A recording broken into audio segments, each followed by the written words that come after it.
사연에 빠지다의 DJ 민영입니다. 오늘도 두 가지 사연 준비되었으니 즐겁게 들어주시고요. 그럼 구독과 좋아요도 잊지 말고 눌러주세요. 오늘의 사연 함께 시작해볼게요. 안녕하세요. 저는 이 채널의 구독자이고 즐겨보고 있는 사람이에요. 이렇게 오늘은 제 사연을 보내게 되었네요. 공개적으로 저의 결혼 생활과 개인적인 이야기를 하려고 하니 부끄러움이 앞서네요. 지금 우리나라 화장품은 전 세계적으로 사랑받고 있죠. 수출도 많이 하고 있고요. 그런 뉴스를 보다 보니 떠오르는 사람들이 있어서 제 사연을 쓰기 시작했습니다. 아마 죽을 때까지 잊혀지지 않을 강인한 기억으로 남아있는 사람들, 그리고 저의 지난 20여 년들의 세월들, 그 속에 벌어진 이야기들을 담아보려고 합니다. 제가 학교를 다닐 적 학기 초마다 가정환경조사서라는 것을 작성했어요. 집의 가족 구성은 어떤지, 소득은 어떤지 등등 꽤 내용들을 적어야 해서 부모님은 이걸 어디서부터 어디까지 오픈해야 하는 거야 하고 곤란해하셨던 기억이 나는데요. 특이하게 우리 집에 대해서 학교 선생님들 대부분이 알고 계셨기 때문에 세세하게 적을 필요가 없었습니다. 특히 소득 부분에서는 1번부터 4번 항목 중 우리 집에 해당하는 항목이 없었어요. 왜냐하면 우리 집은 보통보다 많이 잘 사는 집이었기 때문이에요. 할아버지께서 창업하신 회사를 아빠가 물려받아 대표로 경영하고 계시거든요. 화학공업 분야의 회사인데 매출 규모가 1000억대니까 꽤 큰 회사라고 볼 수 있겠네요. 아주 어렸을 때에는 할아버지와 함께 평창동의 큰 집에서 모두 같이 살았어요. 그 시절 로이라는 이름의 대형견과 같이 마당을 뛰어놀던 기억이 생생해요. 모두가 꿈에 그리는 딱 그런 집에서 재미있게 뛰놀며 지냈습니다. 그런데 할아버지께서 세상을 떠나시자 부모님은 그 집을 처분하고 강남구 압구정으로 이사를 오셨어요. 아마도 오빠와 저의 교육 때문에 거주지를 옮겨오신 것 같았습니다. 압구정동에서 마당이 딸린 단독주택으로 이사를 왔기 때문에 로이는 우리 집 마당에서 지낼 수 있었고 11살에 무지개 다리를 건널 때까지 함께 살았어요.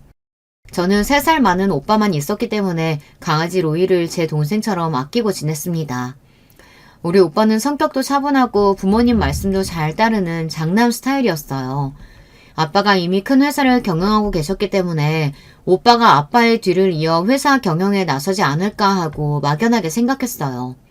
우리 엄마도 가끔 오빠를 장난으로 우리 예비 사장님 하고 부르셨으니까요. 그렇게 집안 분위기는 자연스럽게 오빠를 차기 회사 대표감으로 생각했고 오빠는 그런 기대에 부응하기 위해 공부를 열심히 하는 학생이었습니다. 심심했던 저는 어릴 때 오빠에게 놀아 달라고 졸랐지만 오빠가 저를 놀아준 적은 한 10살 때쯤이 마지막이었던 것 같아요. 책상에 앉아서 공부하는 뒷모습이 오빠에 대한 어릴 적 기억 대부분이었죠.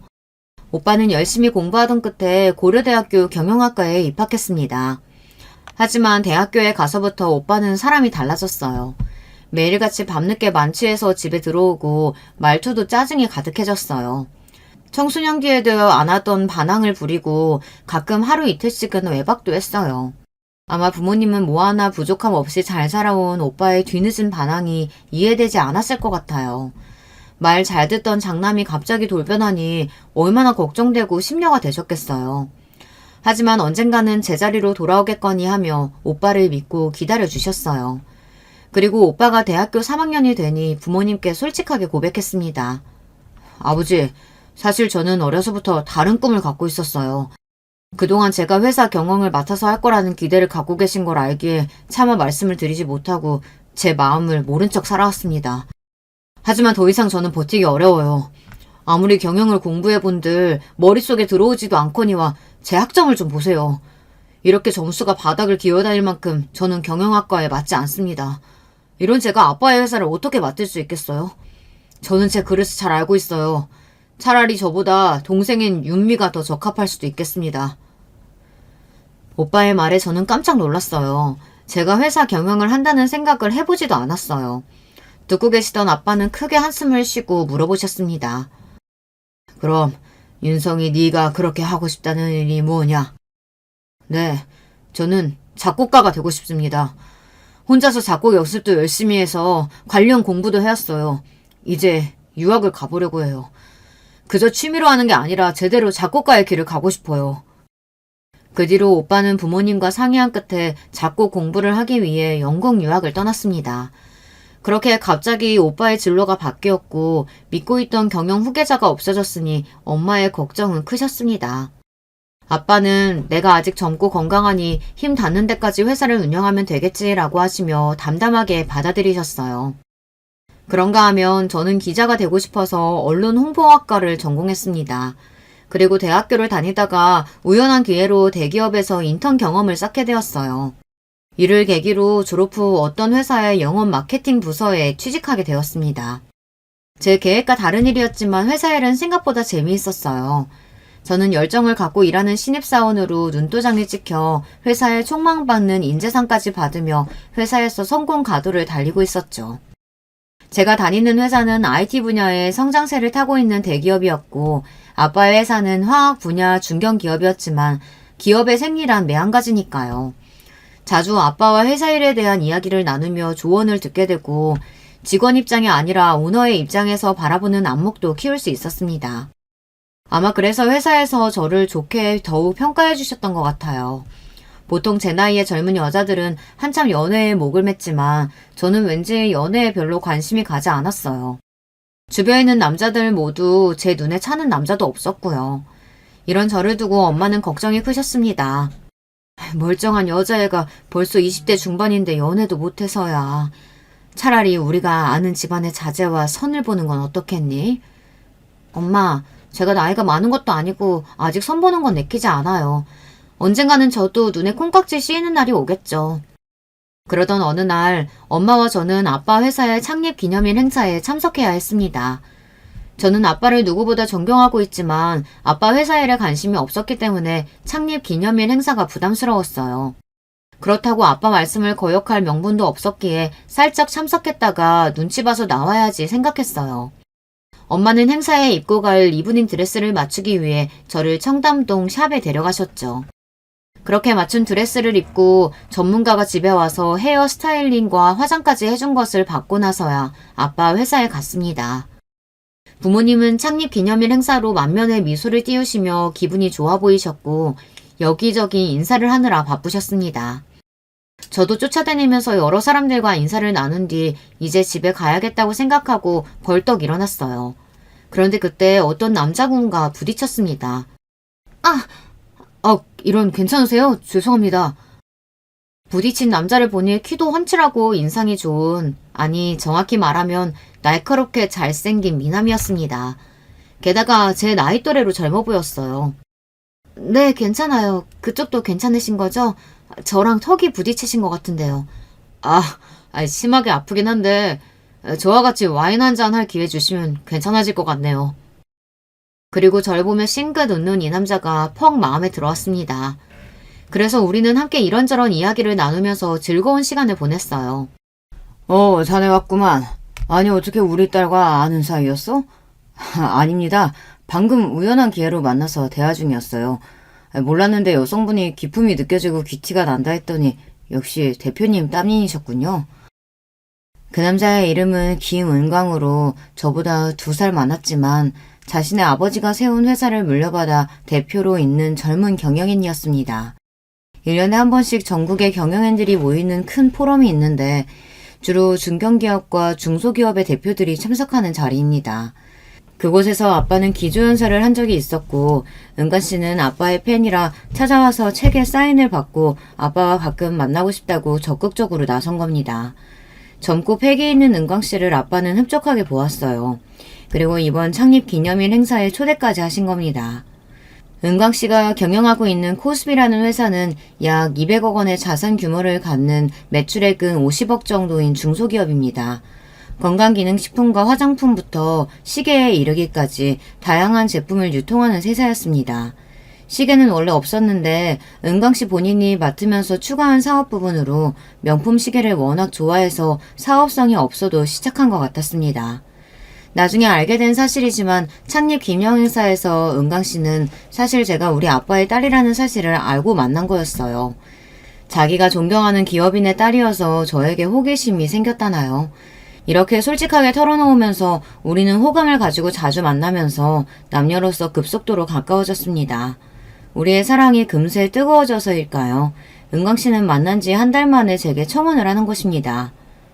난 이제 결혼해서 안정된 가정을 이루고 싶은 사람이야.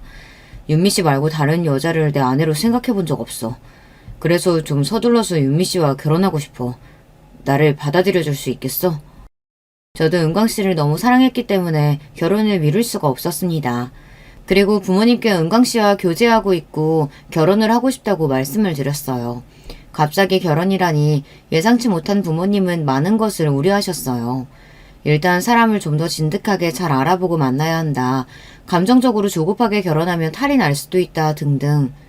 하지만 여러분도 겪어봐서 아시잖아요. 이미 사랑에 빠져버리면 이성이 마비되어버리고 부모님의 말씀이 맞지만 그 당시 제 귀에는 들어오지 않았습니다. 그래서 어쩔 수 없이 우리 부모님도 제 결혼을 승낙하고 마셨어요. 은강 씨 아버님은 몇 해 전에 작고하셨고 지금은 어머님 혼자 계시다고 합니다. 그리고 은광 씨의 어머님이 저를 만나기 전부터 제 배경을 들으시고 이미 결혼을 승낙하셨다고 해요. 이미 허락도 하셨다고 하니 좀 가벼워진 기분으로 은광 씨 어머님을 뵈러 은광 씨네 집에 가게 되었어요. 저를 반갑게 맞이하신 은광 씨 어머님은 응접실에 앉아서 저를 옆에 앉혀두고 우리 집안과 회사에 대해 이것저것 물어오셨습니다. 아가씨네 아버지 회사는 네이키드로 알고 있어요. 돌아가신 우리 회장님도 참 좋은 기업이라고 칭찬하는 것도 들었었고 말이야. 그 집 여식이라니 정말 반갑네요. 네, 이렇게 알아봐 주시고 환대해 주셔서 정말 감사합니다. 그래, 우리 은강이랑 결혼하고 나면 본가에서 같이 사는 건 어떤가? 이렇게 말씀드리면 되바라졌다고 느끼실지 모르겠으나 저는 다른 부유한 집안 여성들처럼 교육받고 자라지 않았습니다. 전 제가 하고 싶은 일을 하면서 지냈기 때문에 신부 수업이나 집에서 남편만 뒷바라지하는 그런 삶을 꿈꾸지 않았어요. 결혼하고 나서도 전 제가 살아왔던 그대로 살고 싶기 때문에 직장 근처 아파트를 얻어서 지냈으면 합니다. 은관 씨 어머님은 똑부러지게 말하는 저를 보고 조금 당황하셨고 이내 당황하지 않은 척 헛기침을 하시며 목소리를 가다듬었어요. 나도 요즘 시대 사람이에요. 요즘 누가 CM이랑 같이 살겠나. 그럼 우리 아들하고 상의해서 좋은 집 구해보도록 해요. 다행히도 어머님은 제 뜻을 이해해 주셨고 남편과 둘이서 신혼집을 구하게 되었어요. 저는 그냥 강남 쪽에 아파트면 된다고 생각했지만 남편은 생각이 달랐습니다. 내가 명색의 회사 대표야. 격떨어지게 아파트라니. 원래 대표들은 전통적인 부촌 동네, 한남동, 성북동, 평창동 이런 단독주택에 살아야 한다고. 나도 알긴 하지만 그 정도의 집을 은광 씨는 마련할 자신이 있어요? 아니, 나 혼자서는 지금은 어렵고 윤미 씨 집에서 좀 보태주실 수도 있지 않을까? 저는 그저 일반적인 직장인이고 우리 부부 둘이서만 살 건데 그런 큰 단독주택이 적당하지 않다고 생각했어요. 좋은 집에서 살면 물론 좋겠지만 그런 곳은 100억도 넘는 고가인데 아무리 남편이 회사 대표라고 해도 그런 집을 쉽게 사기는 어려울 것입니다. 회사 자본금이 고작 200억 원인데 100억짜리 집이라니 형편에 넘치죠. 그렇다고 우리 부모님 돈을 받아서 그런 집을 장만한다는 것이 참... 남편을 설득해서 정원이 딸린 고급 빌라 쪽으로 마음을 돌렸습니다. 서로가 한 발씩 양보해서 협의를 한 거죠. 하지만 남편은 자신이 그리던 집이 미련이 남았는지 그 뒤로도 두고두고 이사를 가고 싶어 했습니다. 그런 남편에게 저는 이야기했어요. 당신 회사가 매출 1000억 찍으면 그때 우리 이사 가요. 라고요. 집에 있어서 남편이 양보를 했기 때문에 명품 시계라며 사족을 못 쓰는 남편을 기쁘게 해주기 위해 1억 2천만 원짜리 삐아제의 하이엔드 컬렉션을 예물로 했어요. 남편은 저에게 어떤 시계나 보석을 원하냐고 했지만 사실 저는 그런 명품에 별 관심이 없거든요. 그럼 저에게 예물 줄 돈으로 아프리카 난민 후원금 보내주세요. 기부자는 내 이름으로 해서. 이렇게 말하는 저를 정말 의아하다는 듯이 남편은 쳐다봤습니다. 기부한 명세를 나중에 저에게 전해주는데 그 명세표를 보고 조금 실망스러웠어요. 겨우 500만 원만 기부했던 것이에요. 제 생각보다 남편의 배포는 작았던 모양입니다. 결혼식은 성대하게 잘 끝났고 우리는 정식 부부가 되었습니다. 그리고 전 이듬해 임신을 해서 예쁜 딸을 낳게 되었어요. 첫째 아이를 낳을 때까지 회사를 다녔지만 출산 후에 복귀하는 것이 당시에는 쉽지 않았어요. 그리고 저도 당분간 아이에게 집중하고 싶어 회사를 그만두고 육아에 전념했습니다. 첫 아이에 이어서 3살 터울의 둘째 아들까지 낳아 저는 두 아이의 엄마가 되었습니다. 그래서 거의 10년이 넘도록 봉사활동이나 아이들 학교 학부모 위원 등을 하며 정말 아이들을 위해 살았다고 해도 과언이 아니에요. 남편은 회사 일만 신경 쓰고 집안에 관련된 일이나 육아에 관심을 기울이지 않았습니다. 그래서 제가 더 열심히 아이들만 바라보고 살았던 것 같아요. 하지만 제 안에는 일에 대한 열정이 꿈틀대기 시작했습니다. 큰아이가 초등학교 고학년이 되고 슬슬 아이들에게 드는 품이 적어지면서 다시 일을 하고 싶어졌어요. 그렇게 구직을 알아보다가 옛 회사 동료분이 재택 알바 자리를 구해주셨어요. 제가 해왔던 마케팅과 기획 보고서를 작성하고 검토하는 일로 전문성을 요구하고 일의 강도가 세긴 했지만 잘만 하면 하루에 너댓 시간만 할 수 있으니 마음에 들었어요.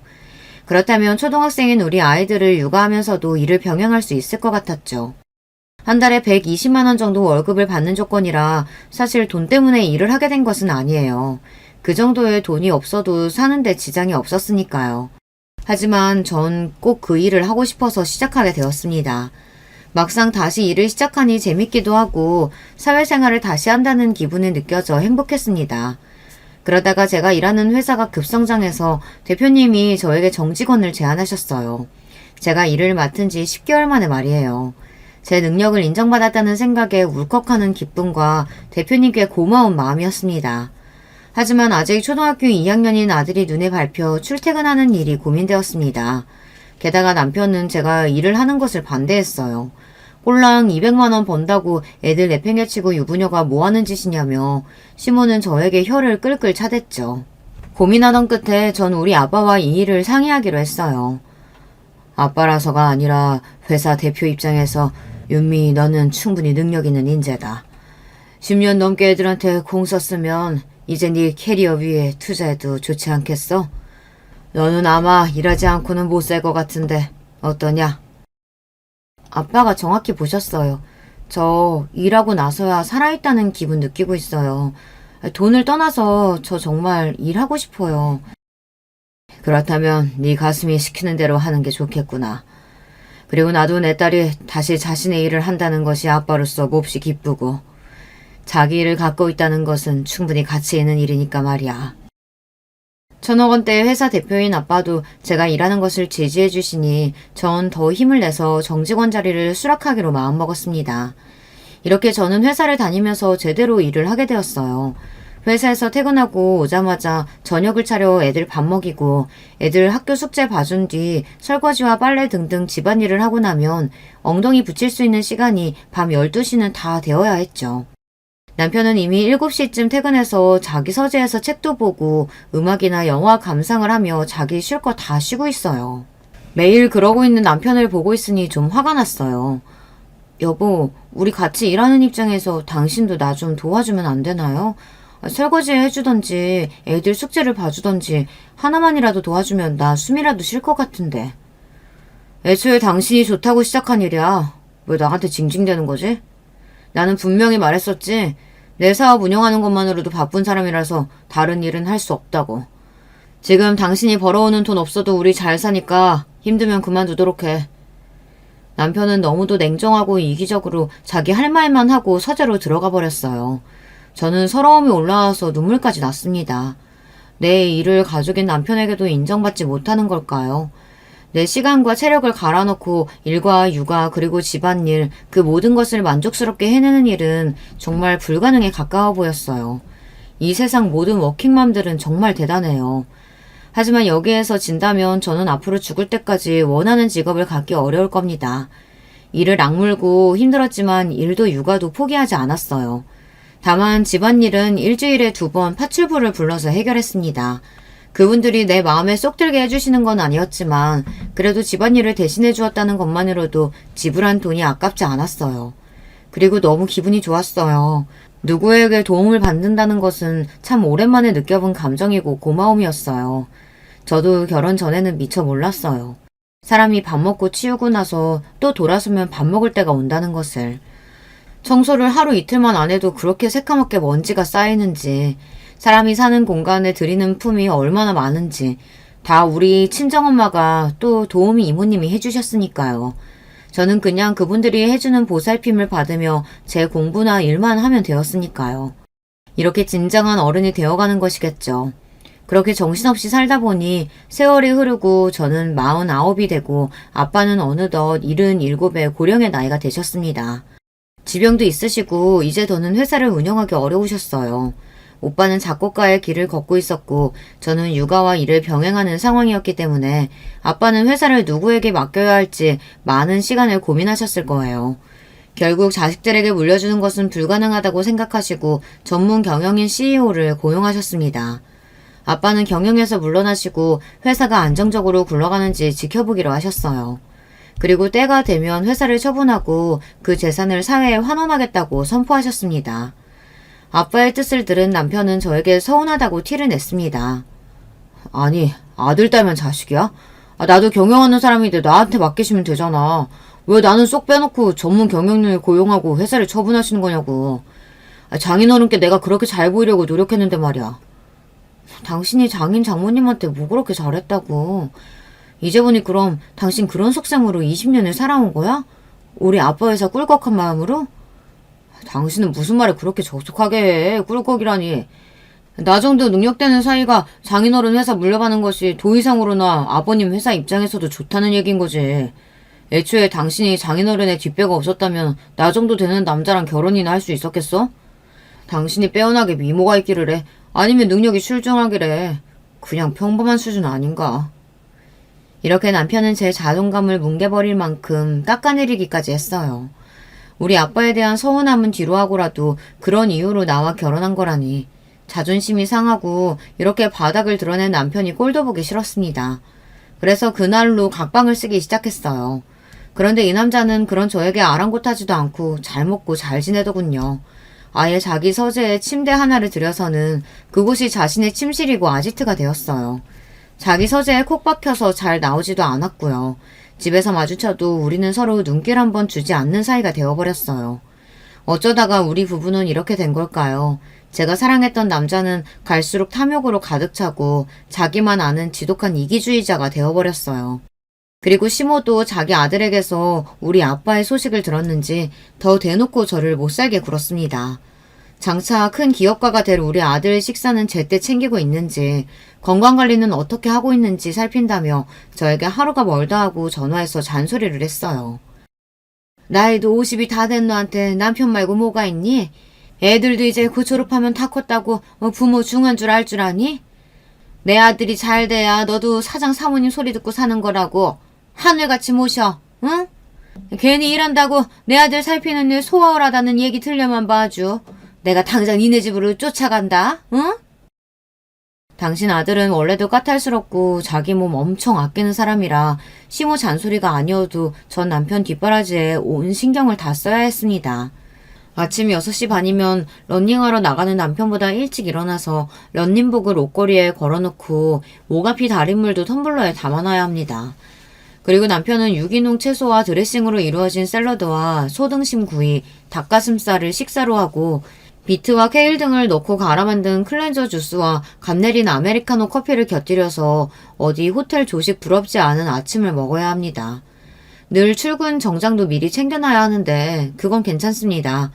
하지만 제가 화가 나는 부분은 자기 기분이 언짢은 날이면 저에게 그 감정을 푼답시고 하는 말입니다. 에이, 당신은 언제쯤 패션 감각 생길 건데? 오늘 저녁에 중요한 경영인 모임이 있다고 했는데 이 넥타이 색상이 맞기나 해. 거기 오는 사람들이 다 얼마나 패션을 멋들어지게 해서 오는데 잘 모르면 어디 가서 좀 배워라도 오라고. 말이 경영인 모임이지 사실 회사 하나 갖고 있는 남자들끼리 모여서 술 먹고 노는 자리예요.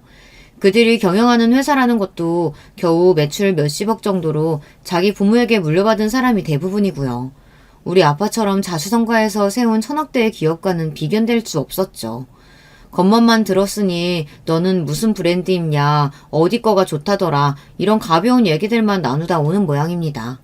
하지만 전 할 말이 없죠. 제 안목이 그 정도라 부모님 반대를 물리치고 한 결혼이니 제가 감당해야 하는 일이니까요. 표독스럽고 욕심 많은 시모의 유전자는 남편에게도 있었던 모양입니다. 그것을 잘 포장하고 감추었을 뿐. 남편이 아빠를 대하는 태도는 180도 바뀌었어요. 이제 경영에서 물러나신 우리 아빠는 뒷방 늙은이 취급하고 아예 발길도 끊고 생신 때에 축하 선물만 비서통해서 보내고 찾아뵙지도 않았습니다. 통찰력 있는 아빠는 자기 사이가 이렇게 행동이 바뀐 것을 못 알아챘을 리 없을 텐데 얼마나 서운해하실까요? 제가 다 죄송스러웠습니다. 한편 남편의 회사에서 새로 출시한 색조 화장품 브랜드가 있었어요. 원래 2021년에 홈쇼핑 유통 채널에 런칭한 브랜드였으나 그 이후 젊은 층을 타겟으로 컬러 메이크업 브랜드로 변경하여 재런칭했죠. 출시와 동시에 연일 뜨거운 고객 반응이 왔고 그중 어떤 립 제품은 출시 한 달 만에 초도량이 전량 품절되고 재차 오더가 들어갈 정도로 대박을 친 거예요. 남편은 이 반응 호조를 아시아 전역으로 확장하고 싶어 했어요. 그리고 본격적으로 해외 시장을 목표로 전개해 나갈 계획을 갖고 있었습니다. 이 때문에 머리에 원형 탈모가 올 정도로 고심하고 있는 남편을 돕고 싶었습니다. 저는 고민 끝에 아빠에게 이 일을 말씀드렸고 혹시 중국이나 일본 쪽에 일을 도와줄 회사가 있는지 여쭤봤어요. 사실 아빠에게 남편의 사업을 도와주십사 부탁을 드린 건 처음이었기 때문에 좀 망설여졌어요. 하지만 이 기회는 제가 볼 때도 놓치기 아까운 기회였으니까요. 아빠는 여러 곳에 의사를 타진하고 애를 쓰신 결과 일본의 한 회사가 남편의 회사에 관심을 보인다는 긍정적인 소식을 전해오셨습니다. 그리고 아빠가 힘을 썼다는 사실을 비밀로 하고 그 일본 회사는 무려 100억 규모의 일본 총판 계약을 체결하겠다는 의사를 남편 회사에 보냈습니다. 그리고 3개월 뒤부터 일본 전역의 남편 회사에 온라인 오프라인 매장을 런칭하기로 했습니다. 이미 한류가 일본을 비롯한 전 세계에서 점점 더 영향력이 강해지고 있으며 우리나라 뷰티 산업에 대한 해외에서의 인기가 높아진 것도 그 배경이 될 수 있을 것입니다. 이 일로 남편은 잔뜩 고무되었어요. 이제 나는 글로벌로 뻗어나가는 세계적인 화장품 유통회사의 대표야.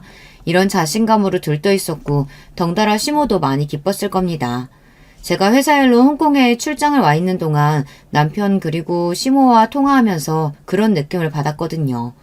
남편도 시모도 이 큰 계약건에 대해 저에게 이야기하지 않았지만 기분이 아주 업되어 있다는 건 저까지 기분이 좋아졌습니다. 제가 아빠에게 부탁드려서 성사된 계약이라는 사실을 굳이 거기에 얘기하고 싶지 않았어요.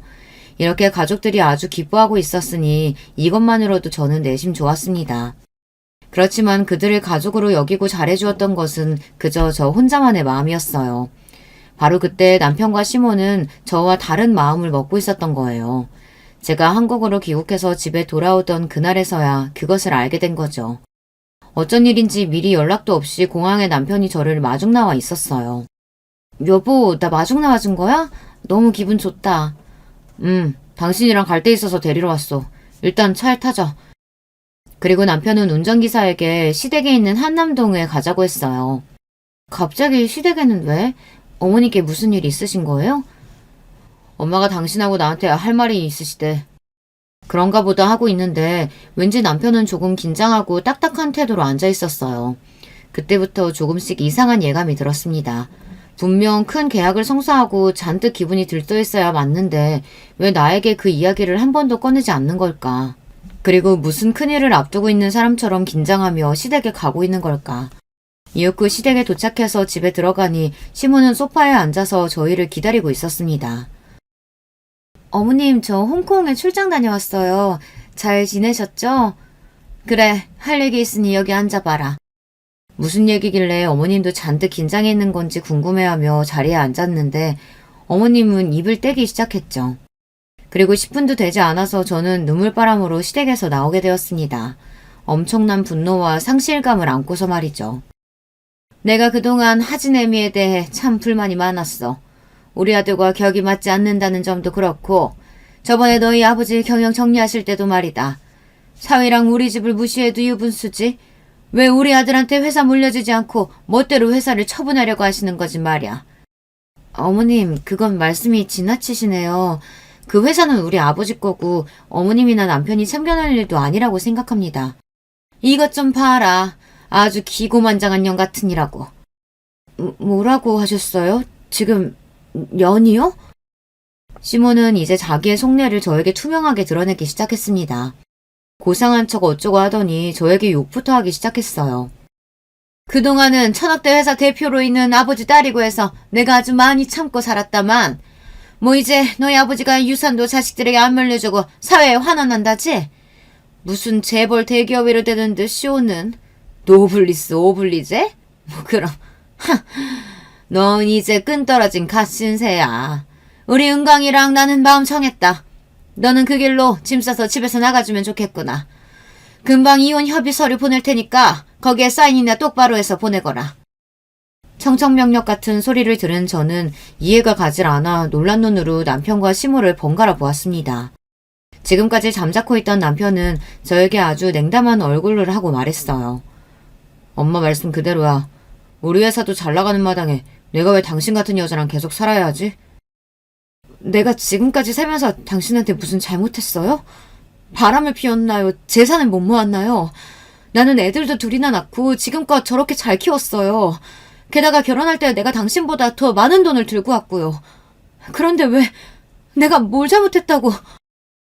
전 믿을 수가 없었죠. 얘가 이렇게 멍청하다니까. 말귀를 못 알아먹어. 내가 아주 자세히 설명해주지. 우리 회사가 일본에서까지 진출해서 100억이다 되는 계약을 따냈어. 어디 그뿐이겠니? 앞으로 미국이든 유럽이든 아주 쭉쭉 나가서 대기업이 되겠지. 그렇게 앞길 창창한 내 아들이 계속 너 같은 별 볼 일 없는 여자를 옆에 두면 성공하겠니? 더 빵빵한 집안 여자 들이던지 해야겠지. 전 이제야 조금씩 이해가 갔습니다. 그러니까 100억 계약으로 이들은 금방이라도 대기업이 될 것 같은 희망으로 저를 내치고 더 좋은 조건의 여자를 새로 맡겠다는 속셈이었죠. 너무 억울하고 원통했습니다. 사람들이 이렇게 은혜도 모르고 바로 얼굴을 바꿔서 배신할 수 있는 걸까요? 할 말이 참 많았지만 저는 금방이라도 그들 앞에서 눈물을 보일 것만 같아 그대로 나와버렸습니다. 나가는 저를 보고 하하호하 웃고 있는 남편과 시모를 뒤로 한 채 말이죠. 시댁을 나와서부터 저는 미친 여자처럼 한참을 걸어다녔어요. 가슴이 터질 것 같았고 머리는 지끈거려서 어디에 가만히 있기가 힘들었어요. 그렇게 정처 없이 한강 쪽으로 걷다 보니 저의 지난 세월이 보였습니다. 눈에 콩깍지가 씌어서 남자 하나 바라보고 결혼했다가 제 젊은 시간들은 이제 다 지나가 버렸네요. 허망한 마음뿐이었습니다. 너무 괴롭고 억울해서 한강물에 뛰어들까 하는 바보 같은 생각도 잠깐 했죠. 그렇지만 내가 왜? 저 나쁜 남편과 시모가 아니라 왜 죄 없는 내가 죽어야 하지? 그리고 우리 애들은 어쩌고. 저렇게 썩어빠진 인성을 가진 아비와 할머니 밑에서 우리 애들이 무엇을 배우고 또 새어머니 밑에서 얼마나 구박을 받겠어요. 저는 아이들을 생각해서라도 힘을 내어 싸워보기로 마음을 먹었습니다. 저와 함께 남편과 시모를 응징해줄 수 있는 사람은 단 한 사람, 바로 우리 아빠였습니다. 저는 택시를 잡아타고 친정집으로 갔습니다. 갑자기 연락도 없이 온 저를 보고 엄마는 반가워했어요. 하지만 이내 제 모습과 표정을 보고 어떤 사단이 났다는 직감이 드셨는지 걱정하기 시작하셨죠. 엄마, 아빠 어디 계세요? 나 두 분께 드릴 말씀 있어요. 아빠는 원해실에 계실 것 같아. 엄마랑 같이 가자꾸나. 원해실에서 화초를 가꾸고 계신 아빠는 저를 보고 반갑게 인사하셨어요. 하지만 전 잔뜩 굳은 얼굴로 아빠에게 긴히 드릴 말씀이 있다고 했고 우리는 거실로 옮겨와서 전 이야기를 시작했습니다. 그동안 시댁에서 겪은 이야기들, 남편이 아빠의 회사를 노렸다는 것, 그리고 얼마 전 따낸 계약 이후 시모와 작당하고 저를 내쫓겠다고 한 것까지 모두를요. 아빠의 얼굴 표정은 갈수록 굳어지고 엄마는 어머머 말도 안 돼 하며 믿기지 않는다는 듯이 놀라하셨어요. 그래서요. 전 그 집과 인연을 끊기로 결정했어요. 아빠와 엄마 생각은 어떠세요? 당연하지. 네가 어느 집안 딸인데 그런 사람들과 살게 두겠니? 아빠도 네가 이혼했으면 싶구나. 이제와 말하는 거지만 네가 처음 김서방 데려왔을 때 그 집 회사 규모가 작고 별 볼 일 없어서 반대했던 것만이 아니란다. 회사밥 먹다 보면 사람 보는 안목이라는 것이 생겨. 김서방은 젊었을 때부터 야망은 큰데 그릇은 작고 사람은 옹졸해 보이더구나. 하지만 이 정도로 형편없는 위인일 줄은. 내가 회사 정리하는 부분에서 서운함이 있을 것 같아 네 부탁받고 크게 도와주었건만 우리 덕인 줄도 모르고 자기 본색을 드러내었구나. 참 얄팍한 집안이다. 두 번 생각할 것 없다. 너는 당장 우리 회사 법무팀장 변호사 연결해 줄 테니까 김서방하고 이혼 준비해라. 이 아비는 다른 방식의 응징을 고민해보마.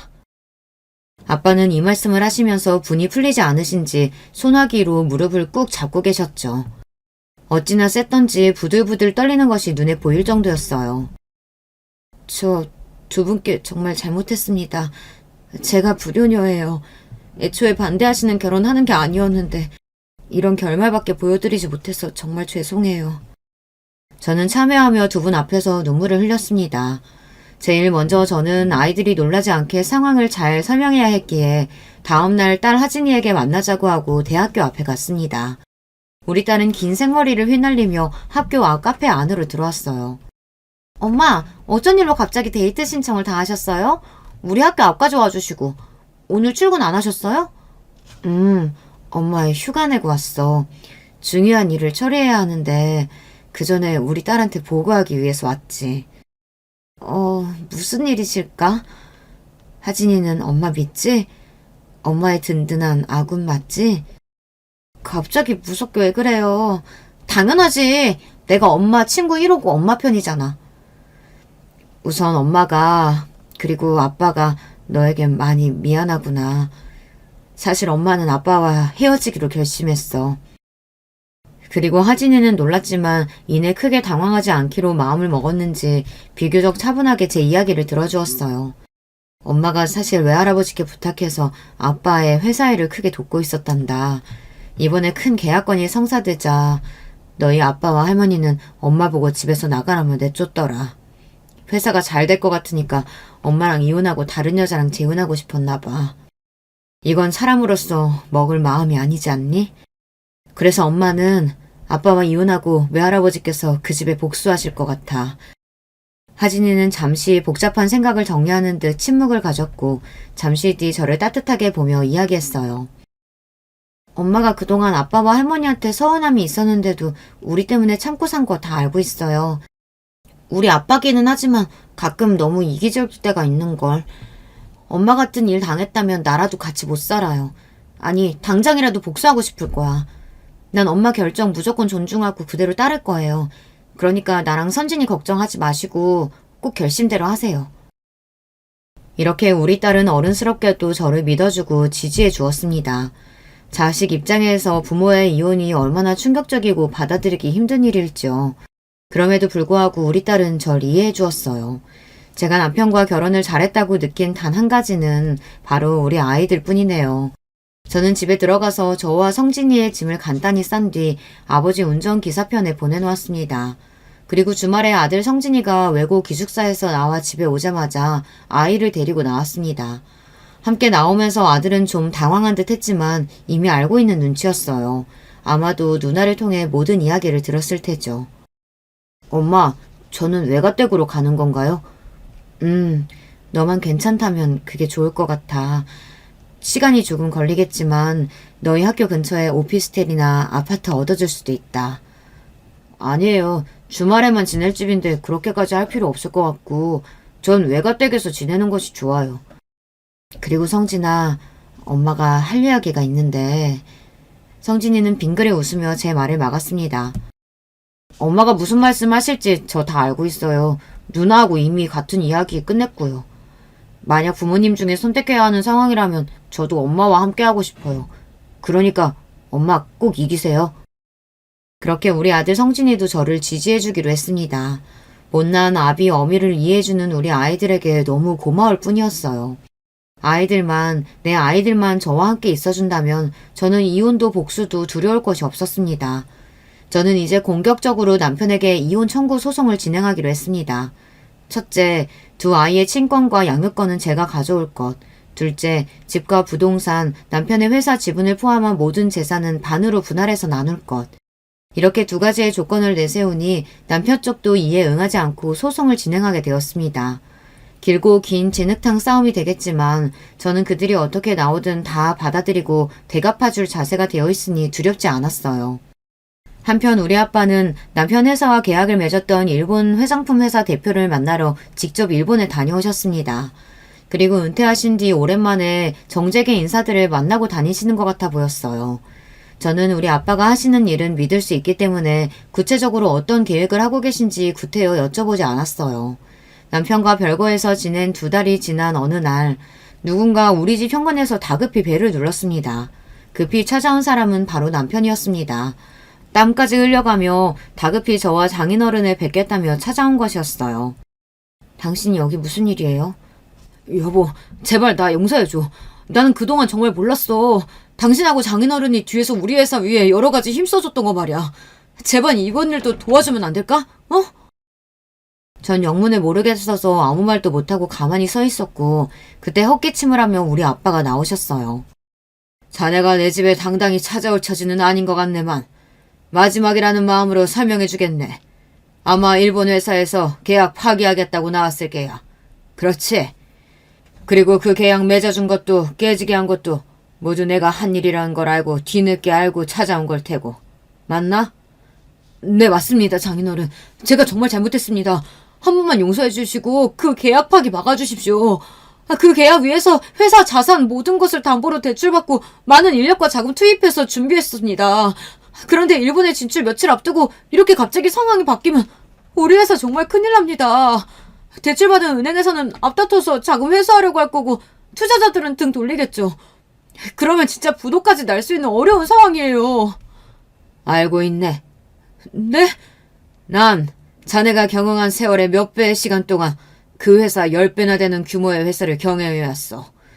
내가 이런 상황도 내다보지 못하고 지금까지 일을 벌였을 것 같나? 계약 파기도 자네가 내 딸 내쫓은 그날 바로 할 수 있었지만 왜 지금 했겠나? 바로 이렇게 자네 회사가 망해가는 꼴을 보기 위해서 기다린 거라네. 기업 경영자는 말일세. 따뜻한 심장을 갖고 냉철한 머리로 해야 하는 걸세. 근데 자네는 그게 뒤바뀌었어. 눈앞에 작은 이익을 쫓느라 정말 귀중한 것들을 놓치고 아니 내버리고 살아왔지. 어디 우리 딸뿐이겠나? 그동안 자네와 거래해온 업체들 그리고 함께 일했던 직원들 모두 단물만 빨아먹고 버렸겠지. 지금 자네 회사의 평판은 바닥이고 아마 이렇게 어려울 때는 더더욱 그들이 적이 돼서 나타나게 되겠군. 회사가 문을 닫더라도 억울해 마시게 다 자네가 해온 업보일 걸세. 역시 우리 아빠는 대단한 분이셨어요. 모든 것은 아빠의 커다란 계획 아래 있었고 그리고 아빠의 계획대로 남편은 파멸 바로 직전에 있게 되었습니다. 아버님 아주 독하고 못된 분이시네요. 그래도 한때 가족이었고 내가 해드린 정성이 있는데 내 회사를 이렇게까지 망가뜨린다고요? 그래, 말 잘했네. 가족은 달라야 하지. 그래서 자네도 조강지처 어떻게 했는가? 자네는 자기 아이들에게 그리고 장인 장모에게 진심으로 대했냔 말이야. 남편은 처음으로 호통치는 아빠의 모습에 겁을 먹어서인지 아니면 진짜 할 말이 없는지 아무 대답도 못했습니다. 내가 우리 회사 내 혈육에게 물려주지 못하는 상황에서 자네를 왜 안 떠올렸겠는가. 하지만 난 이미 자네가 어떤 인간인지 알고 있었네. 아마 내 회사를 자네 손에 쥐어줬다면 우리 딸은 물론이고 나와 회사까지 가만 안 뒀겠지. 그리고 힘들게 일궈온 내 소중한 회사 얼마 못 가 문 닫게 만들었을 게야. 만약 회사가 승승장구할 때 가족을 소중히 여기고 고마워했다면 자네 회사는 더 잘 나갈 수 있었을 텐데 진짜 대기업까지 갈 뻔한 기회를 자네와 모친 스스로 뻥 차버린 걸세. 이 믿을 수 없는 이야기에 남편은 입이 떡 벌어져 아무 말도 못하고 넋이 나간 채로 우리 집에서 조용히 나갔습니다. 그와 같은 소용돌이가 지나고 약 1년의 시간이 흘러 지금에 왔습니다. 10여 년 동안 다니던 회사는 성장을 거듭하더니 대표님이 저에게 새로 분사한 법인의 대표 자리를 제안해서 저도 지금 회사에 경영을 하고 있습니다. 제 딸은 대학교를 잘 다니고 있고 이제 고3이 된 아들도 열심히 대입 준비를 하고 있어요. 아들은 외할아버지나 엄마와 같은 경영자가 되고 싶다며 전공도 정했습니다. 이렇게 저와 아이들은 정말 행복하고 충만한 삶을 살고 있어요. 그렇다면 전 남편은 어떻게 되었냐고요? 전 남편의 회사는 일본과의 계약 파기 이후에 자금이 급속도로 경색되고 투자자와 채권자들의 빚 독촉이 시작되었습니다. 애초에 재무 비율도 건전하지 못했기 때문에 이런 악재 하나에도 아주 무섭게 추락해버렸어요. 그리고 1년도 버티지 못하고 전 남편의 회사는 법인 파산 절차에 들어가게 되었습니다. 시부가 힘들게 만든 회사를 자기 아들이 문 닫게 만든 것이죠. 이래서 기업은 자기 아들이라고 자기 핏줄이라고 무턱대고 물려줄 부분이 아닙니다. 정말 그릇이 되는 자에게 회사를 맡겨야 했던 거예요. 그리고 전 남편의 개인 자산, 우리가 살던 고급 빌라와 여러 부동산 주식 등은 파산 절차에서 채무 및 세금 변제 등으로 압류당했습니다. 남편이 살 집도 없어서 시모가 있는 방배동 아파트에 얹혀서 살고 있다고 해요. 그리고 시모는 어떻게 되었을까요?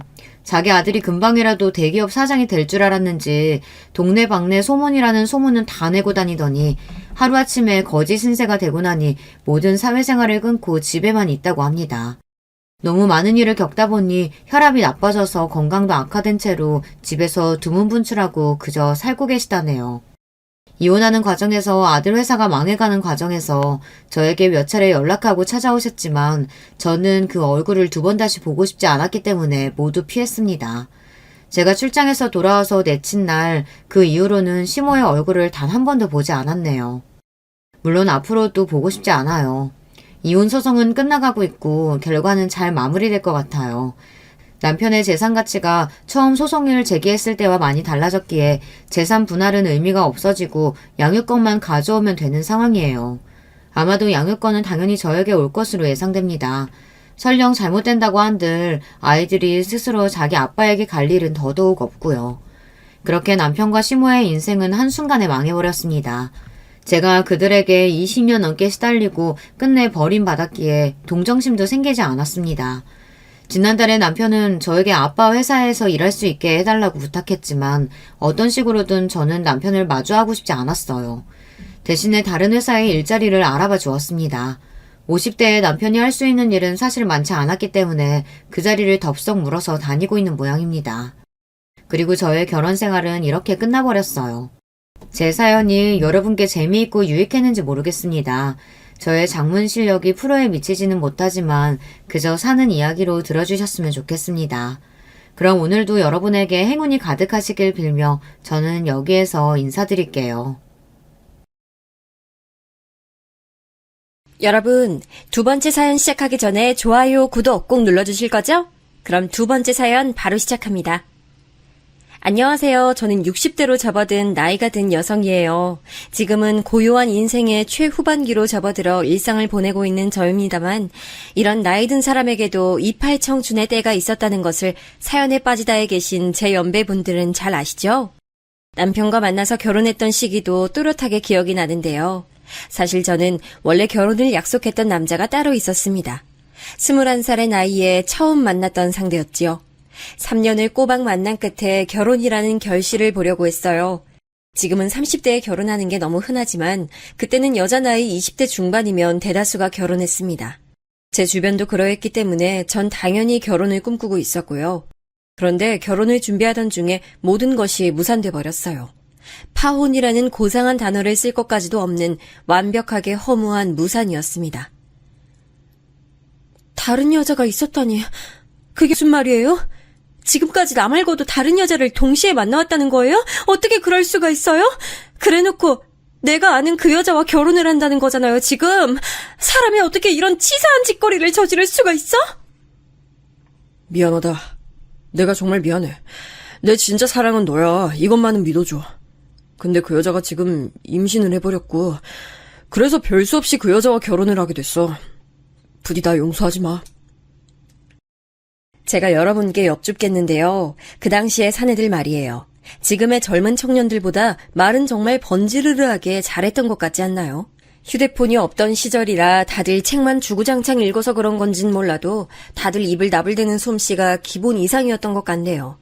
상대가 상황을 그럴싸하게 포장하니까 엄연히 피해자였던 제가 더 이상 찍소리도 못하고 눈물만 뚝뚝 떨궜죠.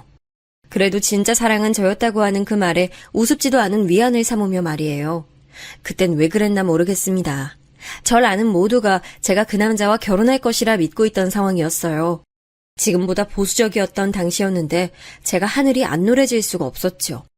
마음의 문을 꽁꽁 닫았습니다. 그렇지 않으면 제가 더 상처를 받을 것 같아서 고슴도치처럼 가시를 세우면서 교류를 안 하고 지내게 됐어요. 결혼하기 위해서 제가 나름 바리바리 모았던 돈이 있었는데요. 물론 제 수준이라는 게 있었기 때문에 그리 큰 돈은 아니었고요. 그래도 정말 소중한 자금이었는데 제가 마음의 문을 꽁꽁 닫으며 살던 그 시기에 그걸 모두 친정 식구들에게 다 빼앗겼습니다. 시작은 친정 오빠였는데 꼬리에 꼬리를 물고 다들 벼룩의 간을 빼먹으려고 난리도 아니었죠. 금이야, 너 결혼 없던 일로 되고 나서 딱히 누굴 만나는 것도 아니고 급할 것도 없는데 아니, 당장 돈 들어갈 때 있는 게 아니라면 나한테 돈 좀만 빌려줄 수 있을까? 나도 금이야. 사실 오빠보다도 내가 더 급해. 우리 사이 좋은 자매 맞지? 돈 빌려주면 내가 이자까지 쳐서 후하게 갚아줄게. 넌 지금 당장 돈 쓸 데 없잖아. 그니까 나한테 빌려주면 나도 좋고 너도 좋은 거지. 그땐 온갖 감언이설에 넘어가서 약간 빌려준다는 느낌으로 돈을 줬는데 그걸로 끝이었습니다. 빌려주는 게 아니라 그냥 주는 셈이 돼버렸죠. 제 형제들 어쩜 그렇게 하나같이 전부 다 돈 빌리고 나서는 입을 싹 씻어버렸는지 모릅니다. 친정 부모님은 형제들 간의 이런 금전적인 문제를 중재하기 귀찮아하셨으니 그저 모르쇠로 일관하셨고요. 그 때문에 제 속이 더 뒤집어졌죠. 가뜩이나 상처 입어서 웅크려 살고 있었는데 이젠 친가족에게까지 뒤통수를 맞으니까 살맛이 안 나더라고요. 그런 와중에 절 버리고 다른 여자와 결혼한 그 남자가 남자아이가 태어나서 화목하게 가정을 꾸리고 살고 있다는 소식을 우연히 접했습니다. 제 억장이 더더욱 무너졌어요. 저는 그 이후로 해가 2번이나 바뀔 동안 남자를 계속 만나지 못했습니다. 그러자 친정 부모님이 슬슬 화를 내셨죠. 하루는 아버지께서 제게 터놓고 말씀을 하시더라고요. 너 이대로 노처녀 귀신 될 때까지 늙어 죽을 셈이야? 주변에서 보기에도 좋지 않아. 결혼하지 않은 여자가 너무 이렇게 태평하게 지내서는 안 돼. 당장 내가 중매를 알아보든지 할 테니까 넌 잔말 말고 따를 생각이나 해. 남들이 어떻게 볼까봐 그게 무서운 건지 사실 저는 결혼에 대한 소망은 없는데 아버지께서 말씀하시는 거니까 일단 따라보긴 할게요. 당연히 따라야 마땅하지. 모름지기 여자는 고분고분하게. 이걸 절대 잊으면 안 된다. 아버지께서 하도 저를 달달 볶으셔서 못 이기는 척 자리에 나가봤어요. 그때 만난 상대가 바로 남편이었습니다. 부모님이 보수적이고 꽉 막히신 분들인데 그런 분들이 알고 지내시는 인물의 중매를 통한 거라면 왠지 상대도 그런 계통인 성격일 거라는 막연한 예감이 들었습니다. 간단한 인적사항이나 교환한 뒤에 몇 번 만남을 가지는 것으로 결혼 이야기를 시작하게 됐죠. 남편은 당시에 자기 나이를 30이라고 했어요. 올해 30이시라고요? 진짜 그 나이 맞아요? 실례지만 솔직히 말씀드리자면 액면가는 그것보다 살짝 나이가 더 많아 보이셔서요. 제가 나이에 비해 성숙하다는 소리를 어렸을 때부터 많이 들어봤습니다. 나이는 30살이 맞아요. 그 정도면 성숙이 아니라 노숙이라고 칭해야 할 것 같았네요. 저는 자꾸만 나이에 관한 의심이 들어서 결혼 이야기가 오가던 중에 시댁에 들르게 되었을 때 그 부분을 슬쩍 떠봤지만 시댁 사람들 전부 남편의 나이는 대략 30이라고 대답들 했어요. 이 대략이라는 표현도 수상했지요. 그러다가 예식장을 잡던 날 남편이 제게 이런 소리를 했습니다. 그동안 마음이 너무 불편했는데 이제 실토할게. 그간 나한테 괜히 실망할 것 같아서 못 밝혔는데 나 30살이 아니고 올해로 32살이야. 뭐야 오빠? 나이 많다고 내가 뭐라고 그럴까봐 나이를 깎은 거였어? 그럼 그렇지. 아니 어쩐지 30살 느낌보다는 확실히 많아 보이더라고. 그런데 32살이면 대단히 많지도 않네. 2살 줄이는 건 텔레비전 나오는 배우들도 많이 하겠다. 저는 밝혀진 진실이 대단한 게 아니라서 안심했고 별거 아닌 걸로만 여겼어요. 그런데 결혼하고 나서 보니까 남편 나이는 32도 아니었고 36이었습니다. 그것도 빠른 생일이라서 자기 친구들은 모두 37이었죠. 제가 서류에서 남편의 생년월일을 보고 정말 두 눈을 의심했네요. 배신감에 치가 떨렸어요. 가뜩이나 남자에게서 속고 뒤통수 맞고 이런 것에 제가 예민했는데 또 속아 넘어갔다는 것이 치욕스러웠죠. 그래서 너무 화가 났는데 이런 절 보면서 남편은 적반하장으로 나왔다는 것이 두고두고 황당합니다. 급간 나이 좀 속일 수도 있지. 그러는 넌 뭐 여자가 27씩이나 먹고도 결혼 전이었으면 창피한 줄 알고 민망한 줄 알아야지. 어디서 남자 나이를 따지고 있어? 내가 지금 대꾸를 안 하는 건 할 말이 없어서가 아니라 상대조차 하기 싫다는 의미라는 걸 오빠가 알아줬으면 좋겠다. 사람의 말문을 턱 막히게 만드는 남편의 헛소리에 저는 모든 의욕을 상실하고 말았네요. 이게 고작 결혼식을 올린 지 2주도 안 지났을 때의 일이었습니다. 남편도 그렇지만 그 시대에 어찌나 꽉 막히고 보수적이었는지 몰라요. 누가 보면 종갓집이라고 해도 믿을 것 같았어요. 남자 밥상 따로 여자 밥상 따로 무조건 나뉘어 있었고요. 여자들이 식탁 위에 진수성찬을 차려놓으면 남자들이 와서 앉아 먹었고 여자들은 밥상 하나에 바닥에 펴서 거기에다가 차려 먹었습니다. 그러다가 남자들 중에 누구 하나가 물이라고 하기라도 하면 여자들 중에 한 명이 일어나서 그 물을 떠오는 풍경이 흔했죠. 당시에도 전 이게 참 별로라고 생각했으니 요즘 시각에서 보자면 완전히 말도 안 되는 그림일 것 같네요. 누구 하나 이런 질서를 깨뜨리자고 나서는 법이 없었기 때문에 더욱 그랬던 것 같아요. 시어머니께서는 그야말로 애증의 대상이셨고요. 여자의 존엄과 가치를 낮추는 것에 집안에서도 누구보다도 활발하게 일조하셨던 시어머니께서는 제가 임신했을 시기에도 저를 어찌나 많이 못살게 구셨나 몰라요.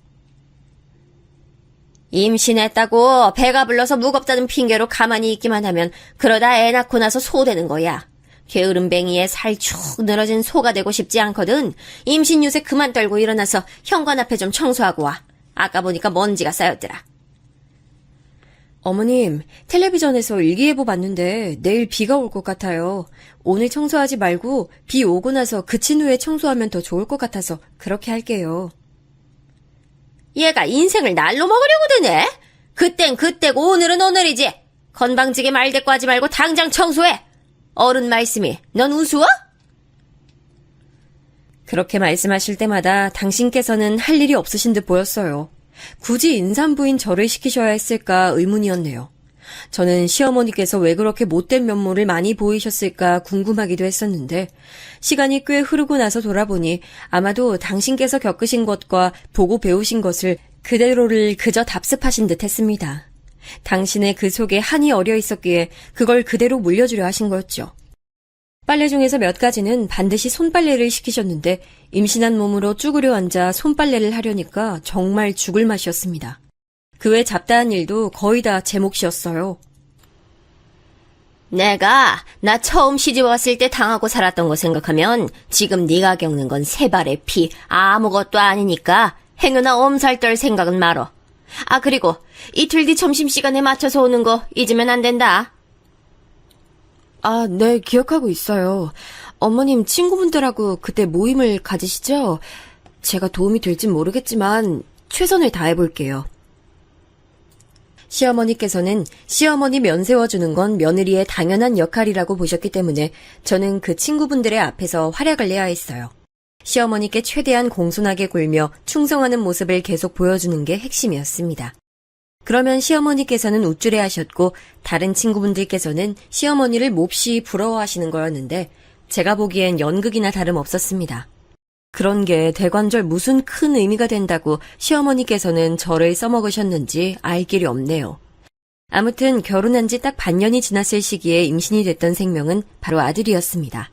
낳고 나서 제가 기쁨의 눈물을 흘렸네요. 딱 느낄 수 있었거든요. 앞으로 이 귀중한 아들이 제 방패막이가 되어줄 것이라는 예감이 들었죠.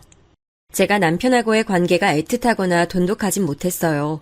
그도 그럴 게 자기 나이를 야비하게 속였던 사람이라서 기본적인 신뢰를 가지기가 어려웠고 사람 자체가 정남이가 좀 없는 편이었어요. 제가 시어머니로부터 구박받을 때 단 한 번도 제 편을 들어준 적이 없었고요. 게다가 전 친정 식구들과 사이가 썩 좋진 못했어요.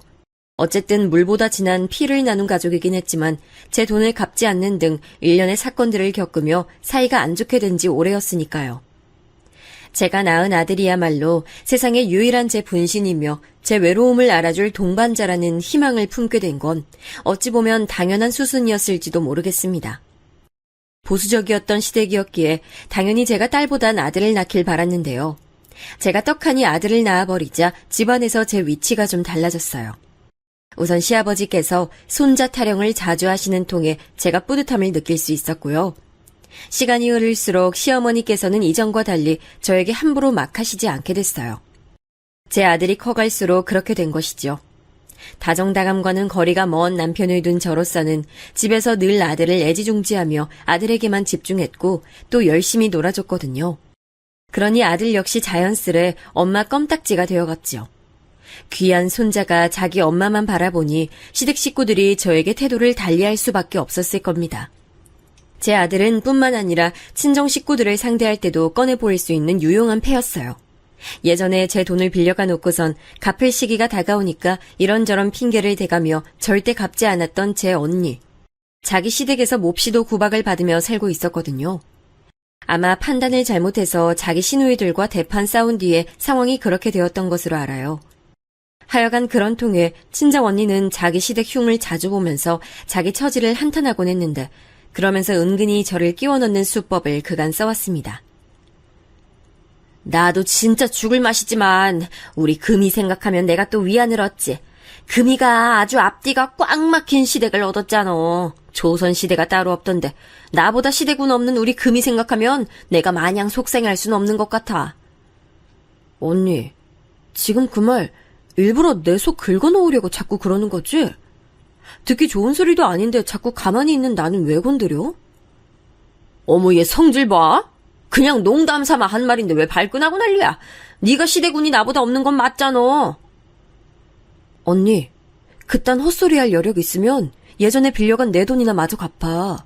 아직 반의 반도 안 갚은 거 알고 있지? 그거 대체 얼마나 된다고 안 갚아? 제가 돈 얘기를 꺼내면 얄밉게 자리를 피하곤 했던 언니였죠. 언니는 저보다 이르게 시집을 갔고 줄줄이 딸만 둘을 낳았는데요. 제가 아들을 낳고 나서 시댁에서의 위치가 점차 달라지면서 저는 언니 앞에서도 전혀 책 잡힐 거리 없이 당당하게 있었습니다. 언니는 셋째 계획 없어? 아무래도 시댁 쪽에서 셋째 낳으라는 소리 할 것 같은데. 내가 그 소리 듣긴 하는데 그건 왜? 사실 요즘엔 둘만 낳아도 충분하다는 게 사회 분위기잖아. 그래서 나도 좀 망설이는 참이야. 언니 시댁도 아들 타령 오지게 한다면서. 그러니 무조건 셋째 낳으라는 거지.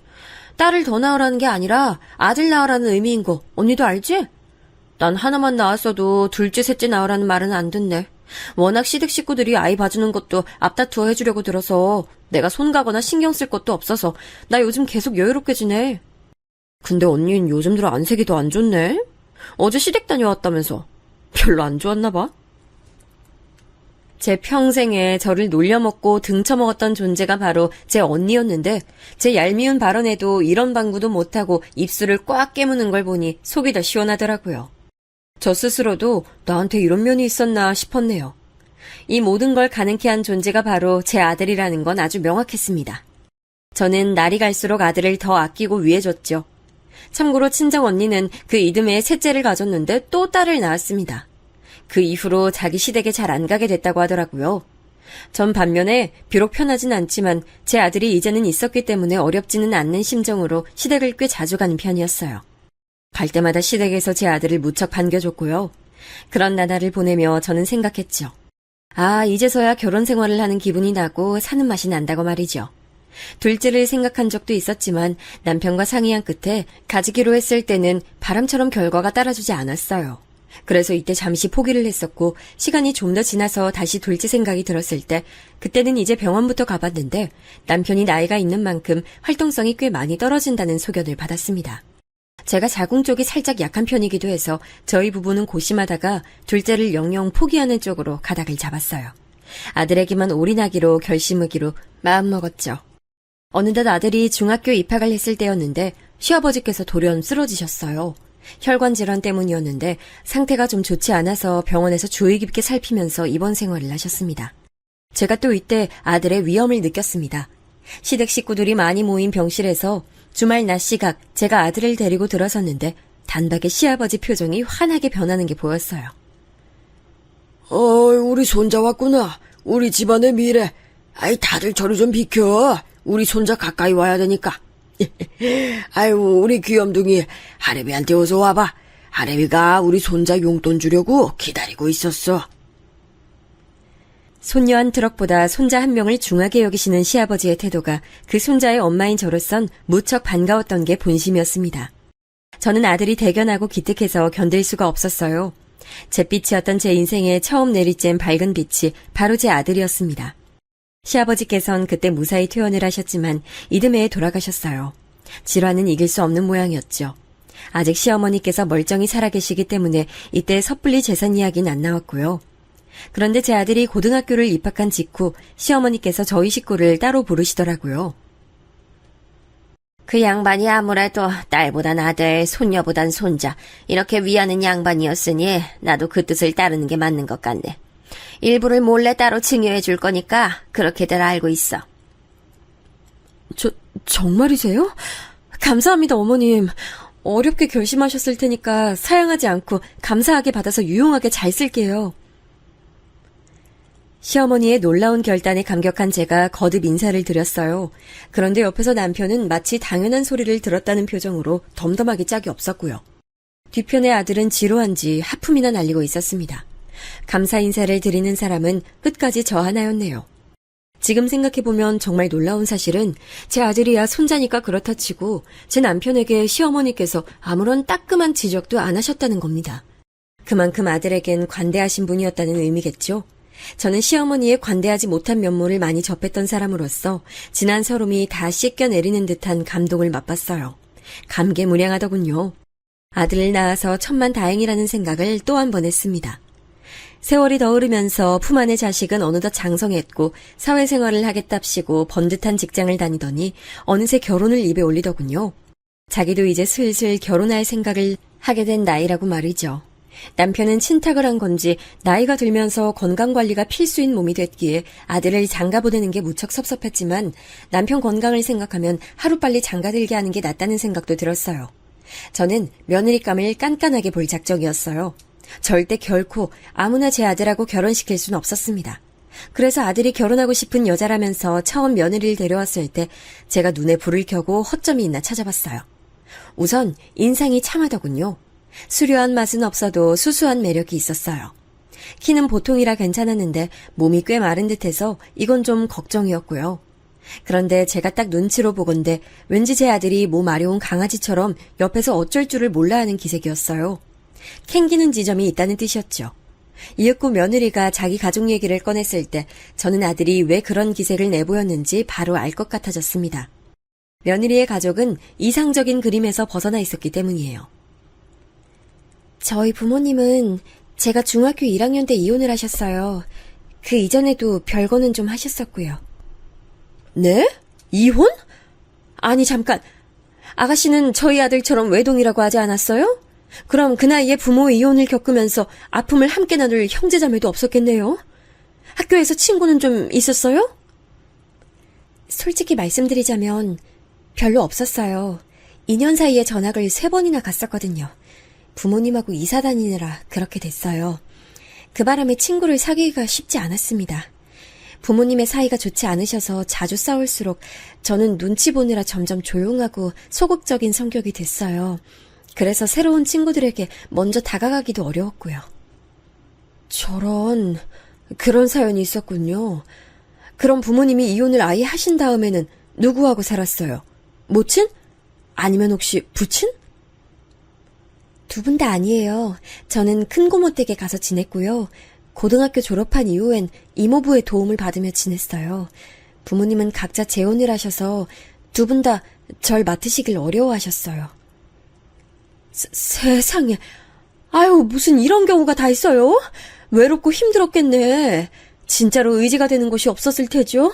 나도 똑같은 상황을 겪어보진 않았지만 그게 뭔진 알아요.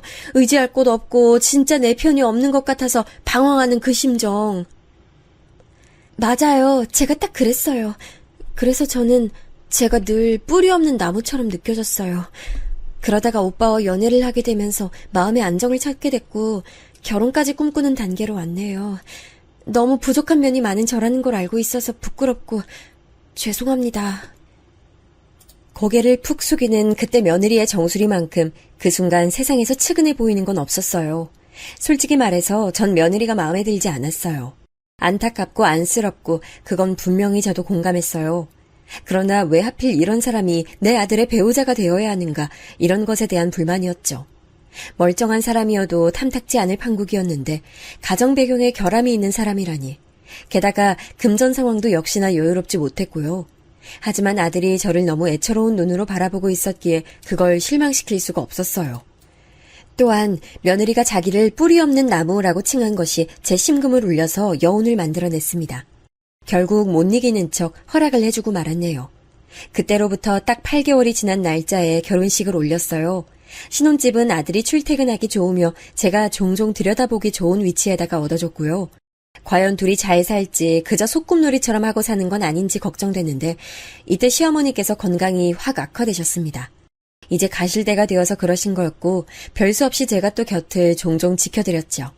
시어머니를 보고 있자면 옛날 그때 생각이 나서 울컥하며 화가 올라오기도 했고 손자 사랑이 지극하신 분이셨으니 그 점에 감사하다는 생각이 들기도 해서 참으로 애증이 피어올랐습니다. 시어머니께선 예상보다 일찍 돌아가셨어요. 그래도 몇 달은 더 살다 가시겠거니 싶었는데 그때로부터 단 2주 만에 새벽에 돌연 숨을 거두셨습니다. 만감이 교차하더라고요. 이때 아들이 저에게 뜻밖의 위로를 건네었어요. 엄마, 옛날에 할머니 눈치 보면서 사시느라 힘들었지? 나 엄마가 왜 그렇게 어렸을 때 내 칭찬 많이 해주셨는지 다 알고 있어. 내가 잘한 게 없어도 자꾸 할머니만 보고 오면 나를 칭찬해 주시니까 이유가 궁금했는데 크면서 자연스럽게 알게 되더라. 엄마, 고생 많았어요. 우리 아들 그런 말들 알 줄 알아? 그때나 지금이나 어쩜 이렇게 존재만으로도 칭찬받아 마땅할까? 그런데 아들, 왜 이렇게 살이 빠졌어? 혹시 잘 못 챙겨 먹어 그래? 아, 내가 워낙 요리에 재능이 없잖아. 엄마가 하도 요리를 잘하니까 내가 할 일도 없었고. 그런데 세연이도 요리를 별로 못하더라고. 그렇다고 몸에 안 좋은 음식을 자꾸 시켜 먹긴 싫어서 이것저것 간단히만 만들어 먹다 보니까 자연스럽게 살이 좀 빠지나 봐. 겉으론 동조를 해줬지만 제 머릿속에 얼마나 그때 복잡하게 돌아가고 있었는지 모릅니다. 제 아들의 살이 이렇게 쭉 내린 걸 보니까 속에서 열불이 서서히 끓어올랐어요. 마침 계약직으로 근무하고 있던 며느리가 계약이 종료돼서 당분간은 집에서 쉬게 됐다는 것을 알게 됐고 저는 이때다 싶어서 행동 개시에 들어갔습니다. 각종 조미료와 식재료를 챙겨서 아들 며느리 집으로 쳐들어간 것이었죠. 처음에 벨을 눌렀는데 아무 반응이 안쪽에서 없길래 그냥 도어락 비밀번호를 제가 치고 들어갔어요. 그랬다가 현관 쪽에서 걸어 나오고 있던 며느리와 딱 마주쳤습니다. 씻고 막 나온 모양인지 며느리는 젖은 머리카락에 수건을 두르고 있었어요.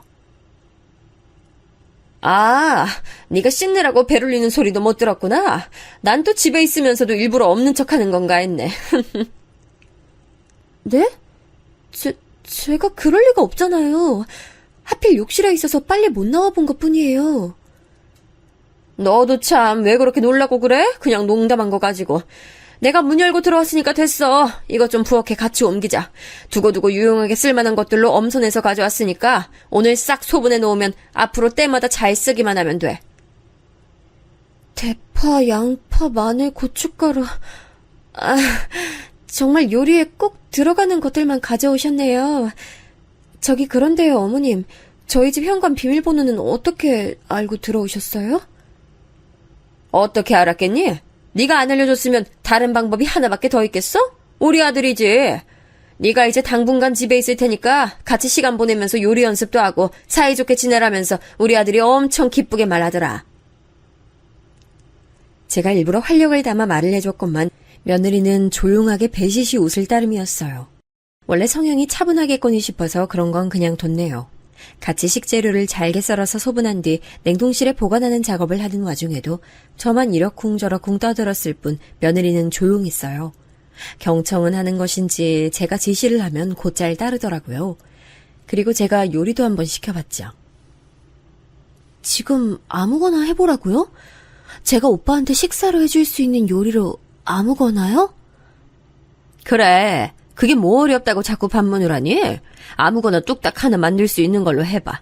내가 그러면 딱 보고 먹어보고 어떤 수준인지 판명해 줄 테니까. 며느리는 난감해했지만 이내 휴대폰을 보면서 무언가를 만들기 시작했어요. 저는 그동안 부엌 선반 정리를 했고요. 신혼집인데도 그 사이에 뭔가 식기들의 정리가 고르지 못하게 된 것에 제가 탄식을 하며 싹 새로 정리를 했는데 그게 민망했는지 며느리가 어색하게 웃더라고요. 이윽고 며느리가 만들어낸 요리를 봤는데 웬 참치 통조림으로 고추장과 쌈장 등이 혼합된 특이한 양념장을 만들었더라고요. 얘 세연아, 너 이게 뭐니? 요리를 아무거나 하나 만들어 보라니까는 웬 양념장이야? 아, 이게 요새 엄청 유행하고 있는 양념장인데요. 그 어떤 쌈에 싸 먹어도 맛있어서 밥도둑이에요. 물론 그냥 밥하고만 비벼 먹어도 맛있고요. 유행? 어디서 유행하는데? 네가 핸드폰으로 찾아본 인터넷에서? 이거랑 먹으려면 어찌됐든 밥도 필요하고 쌈도 필요하고 뭐라도 필요할 텐데 딸랑 이것만 수십 분 들여서 만들었다는 게 놀랍네. 그치만 유행처럼 널리 번지고 있는 양념장인데 다른 반찬이 딱히 없어도 돼서 저는 이걸로만 몇 끼를 연달아 먹어도 된다고 생각해요.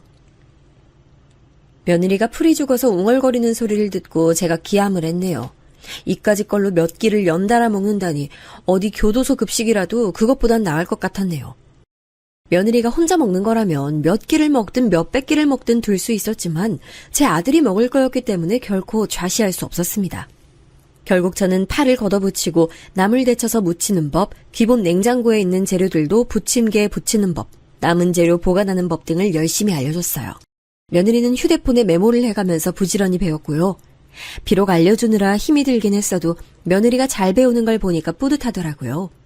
저는 딸이 없었기 때문에 만약에 딸이 있었다면 이랬을까 싶은 생각도 들었습니다.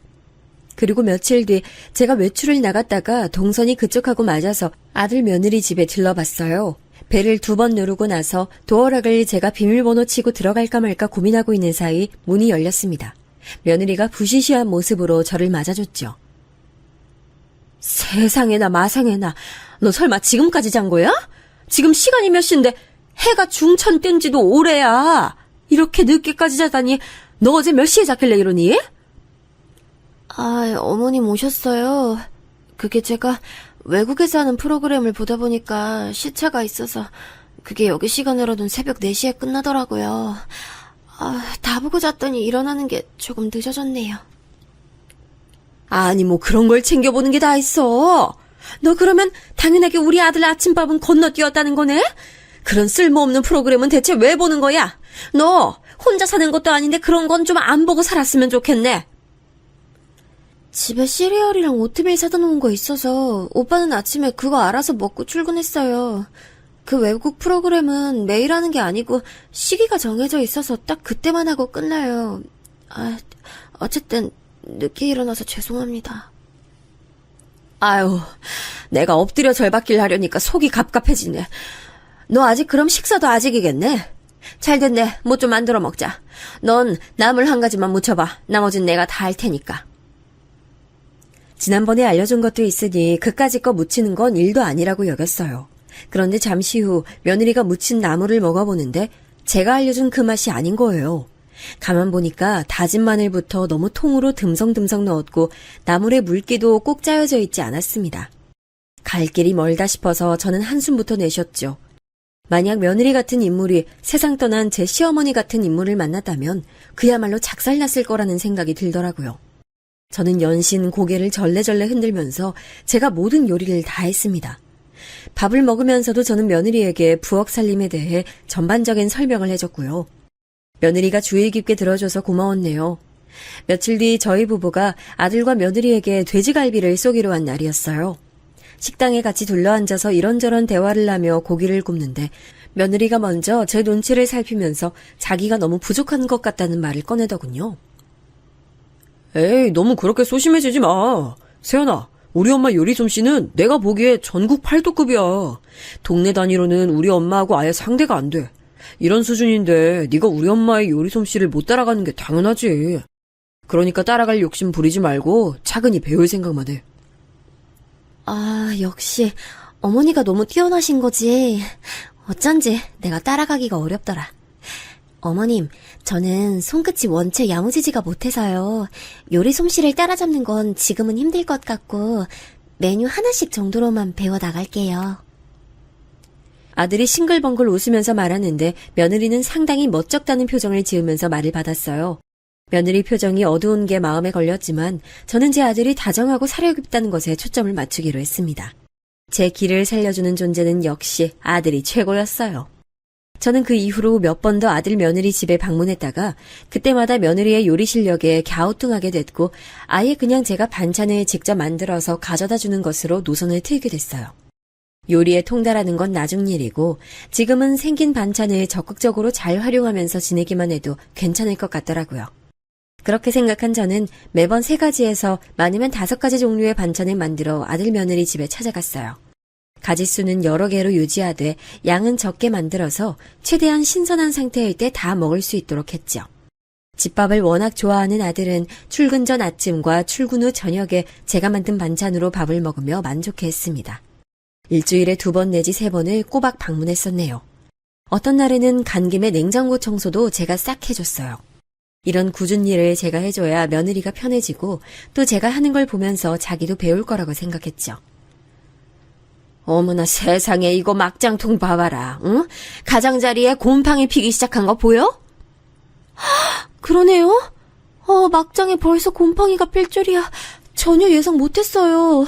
모르고 먹을 뻔했네요. 어머님 감사해요.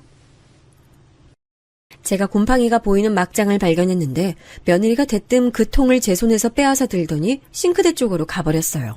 저는 설마 싶어서 그쪽을 확인했다가 깜짝 놀랐죠. 얘, 너 지금 설마 그거 다 버리는 거야? 가장자리에 살짝 그런 거라서 싹 걷어내고 먹으면 되는 걸 그 아까운 걸 다 버려? 아유, 넌 살림을 아직도 조금도 할 줄을 모르는구나. 해도 너무하지 정말. 걷어내고 먹을 수 있는 거예요? 그렇게는 생각을 미처 못했어요. 죄송합니다. 배우거나 본 적이 없어서 상상도 못했네요. 으이그, 네가 보고 배울 만한 환경이 없었으니 그건 어쩔 수가 없었겠네. 아유, 이래서 부모가 제때 자식 교육을 시키는 게 중요한데 가정 환경이 불안정하면 어떤 식으로든 이렇게 티가 나게 돼 있어. 저는 아까운 막장을 떠올리며 혀를 끌끌 찰 수밖에 없었어요. 하나부터 10까지 답답한 점 투성이인 며느리였지만 시간이 지나면 언젠간 달라지고 발전하겠지 하는 희망을 품기로 했습니다. 며느리가 살림꾼의 면모를 갖추게 되고 아들과 사이좋게 잘 지내고 그 사이에서 떡두꺼비 같은 자식만 낳는다면 전 더 이상 바랄 게 없을 것 같았죠. 이미 버려진 막장 어쩔 수 없으니 다음엔 그러지 마. 냉장고 정리도 다 했으니까 난 가마. 땅콩 조림은 오늘 내일까지 다 먹어야 하니까 잊지 말고. 넌 음식 가리지 말고 특히나 잘 먹어야 돼. 그래야 아들을 잘 낳지. 이것저것 가리면서 새침하게 굴면 아이도 잘 안 들어서고 낳아도 딸 낳는 거야. 이게 낭설인 것 같지만 내가 보기엔 영 근거 없는 건 아닌 것 같으니까 지키면서 살면 나쁠 거 없잖아. 안 그래? 아들을 낳은 입장으로서 제가 유쾌하게 웃어젖혔는데 며느리는 작게 미소 짓는 것으로 화답을 마무리하더군요. 부디 숫기 없는 이 며느리가 제 아들하고 둘이 있을 때만은 과감하기만을 바랐네요.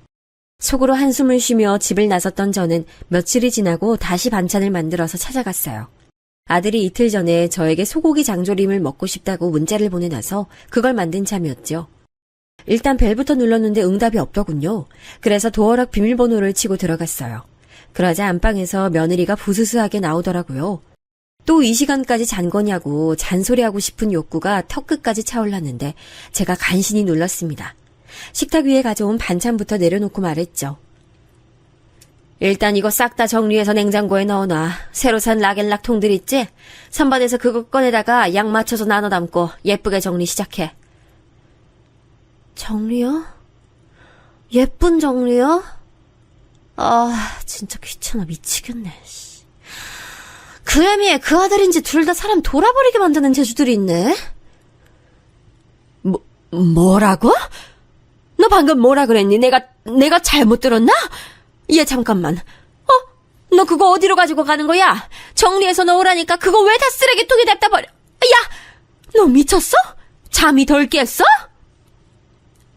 상상도 못한 일이 벌어졌습니다. 갑자기 며느리가 믿기 힘든 내용을 중얼대며 다가오더니 제가 가져온 반찬들을 쓰레기통에 휙 버려버린 겁니다. 너무 어이가 없고 화가 나서 그 순간 제 머리가 핑 돌더군요. 눈에 힘이 들어가서 며느리를 쳐다봤는데 제가 움찔하고 말았어요. 저와 달리 며느리는 너무나도 평온한 기색이었고 무표정하게 저를 바라보면서 한마디 하더군요. 이딴 거 해달라고 바란 적도 없어요. 귀찮아 죽겠으니까 그냥 가세요. 가시라고요. 너 갑자기 왜 이러니? 사람이 돌변해서 이러니까 내가 어이가 없어서 상황이 안 믿기네? 못 들으셨어요? 가시라고. 꺼지라고. 제발 나가달라고. 아, 제가 무릎이라도 꿇어야 나갈래요? 며느리의 발언에 저는 속이 차갑게 식는 것을 느꼈고 일단 이 자리에서 벗어나는 게 맞다는 판단이 섰습니다. 며느리는 눈도 깜짝 안 하고 가만히 저를 쳐다보고 있었어요. 반찬 주러 갔다가 난데없이 봉변을 당한 저는 억울하게 나가야만 했습니다. 집으로 돌아가려는데 황당한 분노로 숨이 턱 막히더군요. 그래서 아들에게 장문의 문자를 전송했습니다. 제가 방금 겪은 도저히 믿을 수 없는 상황에 대해 말입니다. 도저히 아들에게 알리지 않을 수가 없었죠. 이런 무서운 인물과 제가 제 소중한 아들을 결혼시켰다니 저는 엄마 실격인 것 같아서 너무 속상했어요. 자책을 하며 하늘을 올려다보고 있는데 잠시 후 아들에게서 전화가 왔습니다. 분명 며느리의 만행에 깜짝 놀라서 화가 난 상태일 거라고 믿었어요. 그런데 아들의 목소리가 가라앉아 있더군요. 엄마, 안 그래도 내가 할 말이 있었는데 요즘 회사 일도 정신이 없고 해서 내가 엄마한테 얘기하는 걸 까먹었겠어. 세연이하고 내가 일이 좀 있었거든. 아들, 목소리가 왜 그래? 그럼 둘이 설마 싸워서 냉전 상태였어? 내가 안 좋은 시기에 세연이 심기 건드려서 아까 그 사태가 난 거야? 아니 엄마, 그것도 그건데 근본적으로 세연이하고 내가 싸운 이유는 엄마 때문이에요. 나 때문이라니 갑자기 그게 무슨 소리야, 우리 아들. 엄마 괜찮으니까 머뭇거리지 말고 정확히 다 얘기해줘봐. 나 때문이라니. 나 때문에 부부싸움을 해온 거야? 엄마가 자꾸 집에 불쑥불쑥 찾아오고 집안 활보하고 아무데나 다 뒤적거리면서 참견하고 매번 잔소리 늘어놓고 이러는 것들, 세연이는 그게 너무 싫었나 봐. 워낙 예민하고 섬세한 성격이기도 해서 그걸 부담스러워했고, 난 우리 엄마가 좋은 의도로 그러시는 걸 나쁘게 받아들이지 말라면서 세연이한테 맞서느라 우리가 계속 몇 번 다퉜어. 그래도 나는 어쨌든 사랑하는 우리 엄마 편이라서 세연이가 변해야 한다고 생각했는데 이틀 전에 말다툼하다가 알아버린 거야. 세연이가 스트레스를 너무 많이 받아서 정신과 약 복용하고 있다고. 하마터면 저는 핸드폰을 손에서 떨어뜨릴 뻔했네요. 저로 인해 지난 몇 달간 참고 또 참아온 며느리가 정신과 약까지 복용 중이라는 사실은 엄청난 충격이었습니다.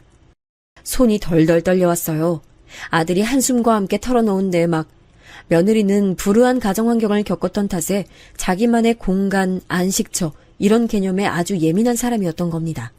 그렇기에 제가 며느리만이 온전히 누릴 수 있는 시각에 멋대로 없이 예고도 없이 늘 쳐들어갔던 게 화근이 됐나 봐요.